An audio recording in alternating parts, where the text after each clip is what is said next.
ఈ ఏడాది ఉన్నట్లుండి మళ్లీ అనువాదాల జోరు కనిపిస్తోంది. వరుస ఫ్లాపులతో సతమతమైన సూర్య 24 సినిమాతో చాన్నాళ్ల తర్వాత తెలుగు ప్రేక్షకులను మెప్పించాడు. ఈ సినిమా తమిళంలో కంటే తెలుగులోనే మంచి వసూళ్లు సాధించి సూపర్ హిట్ స్టేటస్ సంపాదించింది. తెలుగులో ఈ సినిమా 25 కోట్ల రూపాయల దాకా గ్రాస్ కలెక్ట్ చేసినట్లు అంచనా వేస్తున్నారు. ఇక ఈ సినిమా వచ్చిన వారానికి వచ్చిన బిచ్చగాడు ఈ ఏడాదిలోనే అత్యంత ఆశ్చర్యకరమైన హిట్ అని చెప్పాలి.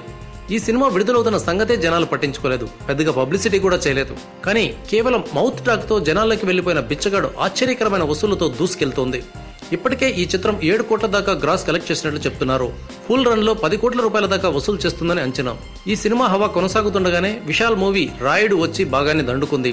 ఇది రొటీన్ మాస్ మసాలా సినిమానే అయినప్పటికీ మంచి సీజన్ లో పోటీ లేకుండా విడుదల కావడంతో మంచి ఓపెనింగ్స్ వచ్చాయి. తొలి వారాంతంలో ఈ చిత్రం 5 కోట్ల రూపాయలకు పైగా గ్రాస్ కలెక్ట్ చేయడం విశేషం. మొత్తానికి ఈ సమ్మర్ లో భారీ అంచనాలతో వచ్చిన కొన్ని తెలుగు సినిమాలు బోల్తా కొట్టగా తమిళ సినిమాలు అనూహ్యమైన వసూళ్లతో అదరగొట్టాయి.